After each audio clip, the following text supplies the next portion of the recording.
రాణిస్తున్నారు. 1996లో ఐటీకి ప్రాధాన్యత ఇచ్చాను. ఐటీ తిండి పెడుతుందా అని అప్పట్లో ఎంతో మంది హేళన చేశారు. సెల్ ఫోన్లు ప్రమోట్ చేస్తే ఏమన్నా ఉపయోగమా అని ప్రశ్నించారు. కానీ ఈరోజు నాలెడ్జ్ ఎకానమీలో తెలుగువారు దూసుకెళ్తున్నారు. తెలుగువారు ఎక్కడ చూసినా రాణిస్తున్నారు. దీంట్లో కూడా మనం ఒక విషయం గుర్తుపెట్టుకోవాల్సిన అవసరం ఉంది. ఏదైతే 96లో నేను ముఖ్యమంత్రి అయ్యాను, అప్పటికే పివి నరసింహారావు గారు మన తెలుగు బిడ్డ ముఖ్యమంత్రి అయ్యి ప్రధానమంత్రి అయ్యి ఆర్థిక సంస్కరణలకు నాంది పలికారు. దేశానికి దశ దిశ చూపించిన వ్యక్తి పివి నరసింహారావు గారు. అతను కూడా ఈ తెలుగు బిడ్డ అని చెప్పి కూడా నేను మీకు తెలియజేస్తున్నా. సెకండ్ జనరేషన్ రిఫార్మ్స్ కి శ్రీకారం చుట్టాను. ఐటీకి ప్రాధాన్యత ఇచ్చాను. చాలా మంది ఎగతాళి చేశారు. ఐటీ తిండి పెడుతుందా అన్నారు. సెల్ ఫోన్లు ప్రమోట్ చేస్తే సెల్ ఫోన్లు ఏమైనా ఉపయోగమా అన్నారు.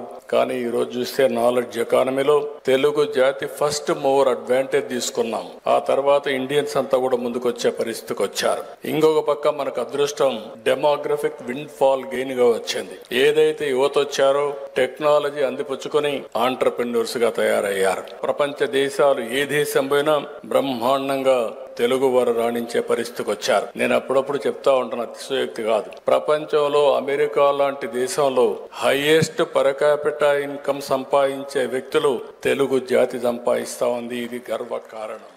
ఏపీలో ఇంటర్ విద్యార్థులకు మధ్యాహ్న భోజన పథకం ప్రారంభం. ఎన్డీఏ పార్టీలని అధికారంలోకి వచ్చిన తర్వాత గౌరవ ముఖ్యమంత్రి గారు వేదిక మీద మమ్మల్ని కొంతమందిని మంత్రివర్గంలో తీసుకోవాలని నిర్ణయించారు. అది జరుగుతున్న సమయంలో ముఖ్యమంత్రి గారు నన్ను అడిగారు, ఏ శాఖ నువ్వు ఆలోచిస్తున్నావు, నీ ఇంట్రెస్ట్ ఎక్కడుందని. అప్పుడు అన్న విద్యాశాఖ మంత్రిగా నన్ను చేయండి సార్. అప్పుడు ఆయన ఆశ్చర్యపోయారు. చాలా కష్టమైంది ఇది, ఎందుకు నీకు ఇది? ఒక పక్కన ఈ సంఘాలు ఉంటాయి, చాలా మంది విద్యార్థులు ఉంటారు. మార్పు తీసుకురావాలంటే 5 సంవత్సరాలు సరిపోదు, కనీసం 10 సంవత్సరాలు అవసరం ఉంటుందన్నారు. అంతేకాకుండా చాలా మంది మిత్రులు, శ్రేయోభిలాషులు, గౌరవ సభ్యులు, ఎంపీ గారు కూడా నాకు మెసేజ్ చేశారు, ఇట్లా వస్తుంది న్యూస్ లో, ఇది అవసరమా మీకు? ఐటీ ఇండస్ట్రీస్ అదంతా కొంచెం ఈజీగా ఉంటుంది, సూట్ బూట్ వాళ్ళతో మాట్లాడుకోవచ్చు, ఇంత కష్టం మీకు ఎందుకన్నారు. అప్పుడు వాళ్ళు చెప్పా, బయట అందరు అనుకుంటారు అన్నగారి మనవడు, బాబు గారి కొడుకు, ఈజీ లైఫ్ అని. కానీ మీరు చూస్తే ఎప్పుడు గెలవని నియోజకవర్గంలో నేను పోటీ చేశాను. మంగళగిరి నియోజకవర్గం మేము 1985లో గెలిచాం. దాని తర్వాత గెలవాల. ఆ నియోజకవర్గంలో పోటీ చేశా. 2019లో నేను ఓడిపోయా. కానీ పట్టుదలతో మళ్ళీ నేను 5 సంవత్సరాలు కష్టపడి మొన్న ఆంధ్ర రాష్ట్ర చరిత్రలోనే 3rd హైయెస్ట్ మెజారిటీ నాకు మంగళగిరిలో వచ్చింది. ఇది మీ అందరికి ఎందుకు చెప్తున్నానంటే, జీవితం అనేది ఒక పరీక్ష లాంటిది. దేవుడు ఒక్కొక్కరికి ఒక రకమైన పరీక్ష పెడతారు. ఆ పరీక్షని జయించే శక్తి కూడా మనకి దేవుడు ఇస్తారు. ఈ మధ్యన చూస్తున్నా, ఒక ఎగ్జామ్ ఏదో ఫెయిల్ అవుతే ఆత్మహత్యలు చేసుకుంటున్నారు. ఆశ్చర్యపోతున్నా. అది నథింగ్. ఎందుకంటే సప్లిమెంట్స్ రాసుకోవచ్చు, మళ్ళీ పైకి రావచ్చు. దయచేసి ఇక్కడ ఉన్న మీరందరూ జీవితాన్ని ఒక పరీక్షగా తీసుకోవాల్సిన అవసరం ఉంది. నేను విద్యాశాఖ మంత్రి అయిన తర్వాత వేదిక పైన అధికారులందరినీ కలిసాం. అప్పుడు బోర్డ్ ఆఫ్ ఇంటర్మీడియట్ కమిషనర్ గా మేడం గారు ఉన్నారు. మేడం గారిని అడిగా, జనరల్ గా ఏప్రిల్ మాసంలో యాడ్లు తెగ వస్తాయి. 10th క్లాస్ ఇంటర్ యాడ్స్ 1 1 2 2 3 3 3 4 4 4 అని వేస్తారు యాడ్లు. అవన్నీ ప్రైవేట్ కాలేజీలు, జూనియర్ కళాశాల వాళ్ళు వేస్తారు. మేడం గారిని ఒకటే చెప్పా, ఎప్పుడైతే మన పిల్లలు ఆ స్థాయికి వస్తారో అప్పుడే నేను సంతృప్తి చెందుతా, అప్పుడే కాలర్ ఎగరేసుకుని నేను మంచి పని చేశాను బోర్డ్ ఆఫ్ ఇంటర్మీడియట్ ఎడ్యుకేషన్ అని ఆలోచిస్తాను. ఏపీలో గేమ్ చేంజర్ డాకు మహారాజ్ సినిమాలకు టికెట్ ధరలు పెంచడాన్ని ఖండించిన సిపిఐ రాష్ట్ర కార్యదర్శి కె రామకృష్ణ. నిర్మాతలకు ఊడిగం చేయడానికి, అదేవిధంగా పెద్ద హీరోలకు మేలు చేయడానికి, వాళ్ళకు 100 కోట్ల రూపాయలు సంపాదించి పెట్టడానికి ఇవాళ మన ఆంధ్రప్రదేశ్ రాష్ట్ర ప్రభుత్వం సినిమా రేట్లు పెంచడం, బెనిఫిట్ షోలకు అనుమతించడాన్ని దీన్ని తీవ్రంగా తప్పుపడతా ఉన్నాం, ఖండిస్తూ ఉన్నాం. మన పక్కనే ఉన్న తెలంగాణ ముఖ్యమంత్రి రేవంత్ రెడ్డి గారు మేము సినిమా రేట్లు పెంచేది లేదు, బెనిఫిట్ షోలకు అనుమతించేది లేదని ప్రకటించిన తర్వాత కూడా ఆంధ్ర రాష్ట్ర ప్రభుత్వం ఈ రకంగా చేయడం సిగ్గుచేటు.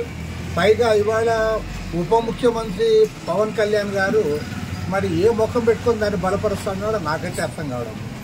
వాళ్ళు ఎంతో డబ్బులు ఖర్చు పెట్టింటారు కాబట్టి వాళ్ళ కోసం మేము ఇటు పెంచుతామంటే, ఇవాళ 6 కాలం కష్టపడి 6 నెలలు 8 నెలలు కష్టపడి పొలాల్లో ఉండి ఎంతో శ్రమించి వాళ్ళు పంటలు పండిస్తే ఆడ మార్కెట్ యార్డ్కి వస్తే ఒక్క పంటకు కూడా గిట్టుబాటు ధర లేదు.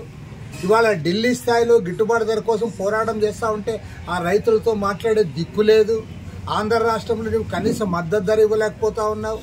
దాని గురించి పవన్ కళ్యాణ్ మాట్లాడు, సినిమా రేట్లు పెంచుతాం, అది వాళ్ళపైన భారం పడుతుంది, పడినా అదేం పర్వాలేదు, ఎవరైతే సినిమా యాక్టర్లు ఉన్నారో వాళ్ళకి మేలు చేస్తాం, ఎవరైతే నిర్మాతలు ఉన్నారో వాళ్ళకు ఊడిగం చేస్తామంటే, నిర్మాతలకు డబ్బున్న కోటీశ్వరులకు ఊడిగం చేయడానికి మీకు గవర్నమెంట్ ఇచ్చారని నేను అడుగుతా ఉన్నా. నువ్వు కష్టపడి పని చేసే రైతు గురించి మాట్లాడవు, వాళ్ళ శ్రమ గురించి మాట్లాడవు, వాళ్ళ గిట్టుబాటు గురించి మాట్లాడవు. నిర్మాతలకు వందల వేల కోట్ల రూపాయలు దోచిపెట్టడానికి ప్రజలపైన, ప్రత్యేకించి పాపము సినిమా అంటే అభిమానులు ఉంటారు. అభిమానుల కింద వాళ్ళకి ప్రిఫరెన్స్ ఇవ్వాలి, ప్రయారిటీ ఇవ్వాలి. అది పోయి వాళ్ళ పైన మీరు బెల్ట్ వేస్తున్నారు, వాళ్ళకే రేట్లు ఎక్కువ పెంచి వసూలు చేసుకుంటా ఉన్నారు.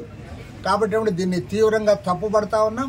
కోటీశ్వర్ల నిర్మాతలకు, తర్వాత అయాచితంగా డబ్బు సంపాదించే ఈ సినీ పెద్ద హీరోలకు ఊడిగం చేయడానికే ప్రభుత్వం ఈ నిర్ణయం చేసింది తప్ప సమాజ శ్రేయస్సు గురించి కాదు. కాబట్టి చంద్రబాబు నాయుడు ప్రభుత్వం పదే పదే తప్పులు చేస్తూ ఉన్నారు. ఈ తప్పు చేయడం అంటే ఇంతకంటే సిగ్గు చేయడానికి విషయం ఒకటి లేదు. నేనే కాదు, అందరూ కూడా దీన్ని ఖండించాలని చెప్పి కోరుతాం.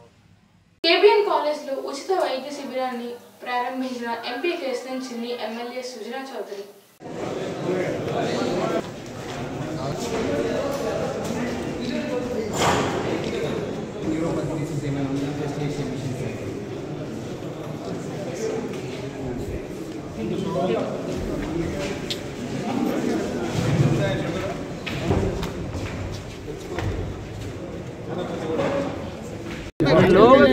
ఇవాళ విజయవాడ పశ్చిమ నియోజకవర్గంలో ఎమ్మెల్యే సుజనా చౌదరి గారి ఆధ్వర్యంలో గతంలో చూసాము. మెడికల్ క్యాంపులు ప్రతి డివిజన్లోనూ పెట్టడం, వరద మొగిగానే వారు చాలా చోట్ల మెడికల్ క్యాంపులు పెట్టారు. కానీ విజయవాడ ప్రాంతంలో మెయిన్గా వెర్కోస్ ఎక్కువగా డిటెక్ట్ అవుతుంది. దీని మీద క్యాంపు పెట్టాలని గో హాస్పిటల్స్ వాళ్ళు హైదరాబాద్ నుంచి రాగానే ఎమ్మెల్యే గారికి కూడా చెప్పడం జరిగింది. అంతేకాకుండా లోకల్ నాయకులు మీరా గారికి, వెంకన్న గారికి, అందరికీ కూడా చెప్పడం జరిగింది.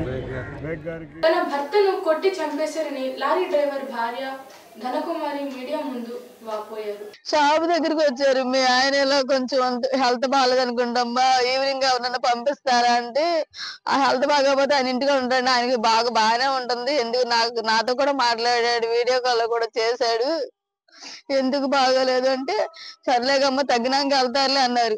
మళ్ళీ 1:10కి నేను భోజనానికి వెళ్ళిన తర్వాత భోజనానికి మా అత్తయ్య ఫోన్ చేశారు. ఆయన ఫోన్ నుంచి వానర్ గారు గుమస్తా నుంచి చేసి, ఇంటికాడ దించామమ్మా, మీ ఆయన్ని తీసుకొచ్చే నలుగురు నడవట్లేదు, తీసుకొచ్చాడు పడుకోబెట్టామన్నారు. కడుపు నొప్పితో నడవపోవడం ఏంటి, ఎంతో బాగా మొన్న హార్ట్ ప్రాబ్లం వచ్చి అన్ని హాస్పిటల్ డబ్బులు అయినా బాగా నడిచాడు కదా, ఇప్పుడు ఏమి ప్రాబ్లం కూడా లేదు, మంచిగా ఉన్నాడు, బాగా మనిషిని తీసుకొచ్చి అక్కడ పడుకోబెట్టి బాగాలేదు అంటున్నారని వెళ్తే, ఇంటికి వెళ్ళేటప్పుడు స్పృహలో లేదు. వాళ్ళు ఏం చెప్పారంటే, నా ఆయిల్ దొబ్బేశాడు అతను అని నాతో గట్టిగా మాట్లాడాడు. ఆయిల్ దొబ్బేసినందుకు ఒక కొట్టి చంపేసి అక్కడ పొడుగోబెట్టేసి వెళ్ళిపోయారు. శేషాచలం వాటర్ ఫాల్స్ చూసి వస్తుండగా దారి తప్పిన బీటెక్ విద్యార్థులు. తప్పిపోయిన 6గురిలో అక్కడే ఉన్న వాగులో పడి ఒక విద్యార్థి మృతి, మరో 5 మందిని రక్షించిన కోడూరు పోలీసులు.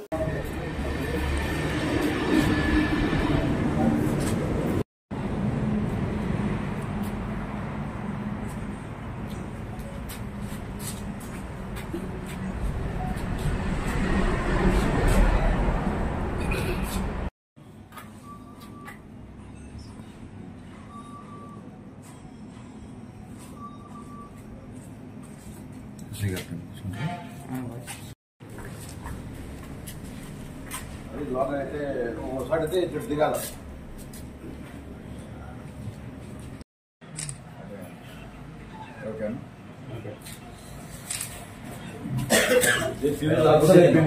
మాది శ్రీకాళహస్తి. మేము ఒక 6 మంది ఫ్రెండ్స్ అందరం కలుసుకొని వచ్చాము అక్కడ గుంజనా చెరువుకి. చెరువు దగ్గరికి వెళ్ళాము, బైక్స్లోనే వెళ్ళాము, అందరము వెళ్ళాము, ఇంకా మునిగినాము. కానీ లోతు ఎక్కువ వల్ల కాల్ చెప్పి చిన్న లోతు లాంటి దాంతో అబ్బాయి మునిగిపోయాడు. అప్పటికి బయటకు తీసాడు, కాకపోతే కొంచెం లేట్ అయిపోయింది, 3 మినిట్స్ పైన. తీసిన తర్వాత ఫస్ట్ ఎయిడ్ చేసాము, అయినా లాభం లేకుండా పోయింది. ఇంకా తర్వాత పోలీస్ కాల్ చేస్తే వచ్చి తీసుకొని వచ్చారు బయటకు అడవిలో నుంచి. మాకు దారి తెలియలేదు, ఇంకా అడవిలో తప్పిపోయినాం కాబట్టి టైంకి పోలీసులు వచ్చి హెల్ప్ చేసి తీసుకొచ్చారు బయటకు. ఈ వార్తలు ఇంతటితో సమాప్తం.